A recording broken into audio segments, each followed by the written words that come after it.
নমস্কাৰ। আজি পুৰণা গুৱাহাটীৰ কিছু তথ্য দিবলৈ আমি আজি ডাইৰেক্ট পুৰণা গুৱাহাটীখনে বিচাৰি আহিছো। আহক আমি অলপমান ভিতৰত সোমাই যাওঁ। এয়া আমি বৰ্তমান উপস্থিত আছো উগ্ৰতাৰা মন্দিৰৰ কাষৰ জোৰপুখুৰীত। আমি জোৰপুখুৰীৰ পৰাই আৰম্ভ কৰো পুৰণি গুৱাহাটীৰ কেইটামান পুখুৰীৰ ইতিহাস। আহক।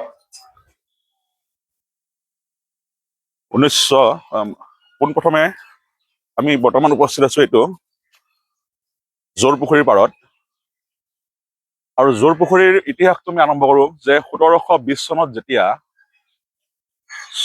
স্বৰ্গদেউ শিৱসিংহই আমাৰ উগ্ৰতাৰা মন্দিৰটো স্থাপন কৰিছিল, তেতিয়া তেওঁ এটা পুখুৰী খন্দাইছিল। এই পুখুৰীটো আছিল এই ইয়ালৈ বিস্তৃত, যলৈ দেখি আছে। এই পুখুৰীটো আছিল উগ্ৰতাৰা পুখুৰী। কিন্তু সময়ৰ পৰিৱৰ্তনত আৰু ব্ৰিটিছৰ যেতিয়া দিন চলিল, ব্ৰিটিছে আহি এই পুখুৰীটো তেওঁলোকে মাজেৰে এটা ৰাস্তা নিৰ্মাণ কৰিলে। হয়তো আপোনালোকে ইয়াত দেখা ভালকে পাব নে নাপায় নাজানো। এই যিটো মাজৰ ৰাস্তা, এই ৰাস্তাটো ব্ৰিটিছে নিৰ্মাণ কৰিছিল। আৰু ব্ৰিটিছে এই ৰাস্তাটো নিৰ্মাণ কৰাৰ পাছত উগ্ৰতাৰা পুখুৰীটো দুটা ভাগত বিভক্ত হৈ পৰিল। আৰু তেতিয়াৰ পৰা এই পুখুৰীটোৰ নাম হ'ল জোৰপুখুৰী। অকল জোৰপুখুৰীয়েই পুৰণি গুৱাহাটীৰ ইতিহাস নহয়, আৰু কেইটামান গুৱাহাটীৰ পুৰণি পুখুৰী আছে, এটা এটাকে আমি ক'ব বিচাৰো। আহক তেতিয়াহ'লে।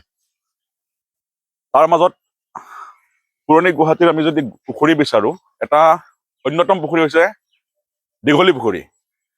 যে দীঘলী পুখুৰীৰ ইতিহাস যদি কওঁ, যে ভগদত্ত দিনৰ পৰা দীঘলী পুখুৰী মানে অসমৰ এটা প্ৰাচীন পুখুৰীৰ অন্যতম পুখুৰী হ'ল দীঘলী পুখুৰী।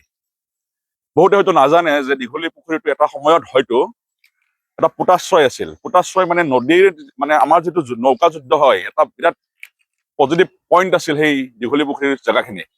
কাৰণ দীঘলী পুখুৰীটো তেতিয়া দক্ষিণ ফালে চলাবিল হৈ আজিৰ যি মৰা ভৰলৈ এনেকে কানেক্টিং হৈ ব্ৰহ্মপুত্ৰৰ লগত লিংক হৈ আকৌ এটা ফালেৰে দীঘলী পুখুৰীটো খোলা আছিল।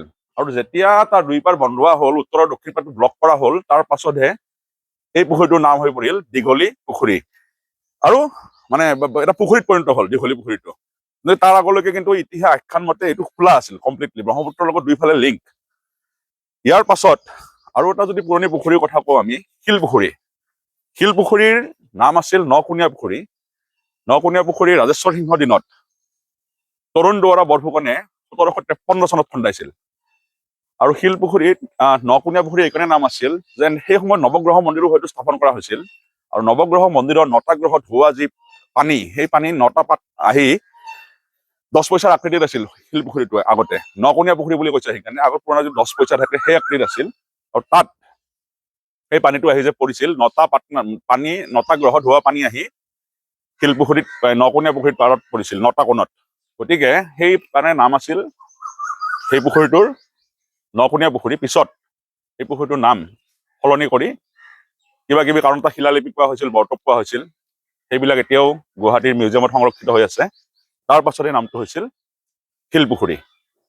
ঠিক তেনেকে যদি আজি এটা ইতিহাস বহুতে নাজানে, আমাৰ লতাশিল খেলপথাৰ আছে, লতাশিল খেলপথাৰখন আমি যিমানখিনি তথ্য পাইছো, 1899 চনলৈকে লতাশিল খেলপথাৰ নাছিল। লতাশিল এটা পুখুৰীৰ নাম আছিল। তো লতাশিল পুখুৰী আছিল। লতাশিলৰ পাৰত গুৱাহাটীৰ এখন পুৰণা বজাৰ, আগতে আমি কৈছিলো চক বজাৰ। চক বজাৰখন লতাশিল পুখুৰীৰ চাৰিওপাৰে বহিছিল। অলপ কনজাষ্টেড হোৱাৰ কাৰণে 1899 চন মানত সেই বজাৰখন উজাই নি বৰ্তমান যিটো উজান বজাৰৰ মিউনিচিপাল বজাৰখন আছে তালৈকে উজাই নিয়া হৈছিল। আৰু সেইকাৰণে চক বজাৰখন উজাই যোৱাৰ কাৰণে উজান বজাৰৰ নামটো উজান বজাৰ হোৱা বুলি কয়। আৰু দ্বিতীয়তে নাওজান ঘাটত মাছৰ বহুত উজান উঠাৰ কাৰণেও উজান বজাৰ হোৱা বুলি কিছুমানে ক'ব খোজে। কিন্তু 1899 চনত মাণিক চন্দ্ৰ বৰুৱাৰ নেতৃত্বত যেতিয়া বজাৰখন উঠি গ'ল, এই বজাৰৰ এই পুখুৰীটোত লতাশিল খেলপথাৰৰ স্থানত থকা লতাশিল পুখুৰীত এই উজান বজাৰৰ পৰা মাতি আনি ফুটা হ'ল। তাৰ লগতে আপোনাৰ যিটো ব্ৰহ্মপুত্ৰ, বৰ্তমান গুৱাহাটী হাইকোৰ্ট প্লেনেটৰিয়াম, এই জেগাখিনিৰ পৰা যেতিয়া খালী আছিল, ব্ৰহ্মপুত্ৰৰ লগত লিংক আছিল, এটা ৰেল লাইন সজা হ'ল, ট্ৰলিৰে মাটি অনা হ'ল, বালি অনা হ'ল, ব্ৰহ্মপুত্ৰৰ আনি ফুটা হ'ল। তাৰ পাছত সৃষ্টি হ'ল আজিৰ যিখন লতাশিল খেলপথাৰ। কিন্তু আচলতে লতাশিল খেলপথাৰ নাছিল, লতাশিল এটা পুখুৰীৰ নাম হৈছিল। পুৰণি গুৱাহাটীৰ পুখুৰীৰ ভিতৰত লতাশিল পুখুৰী অন্যতম।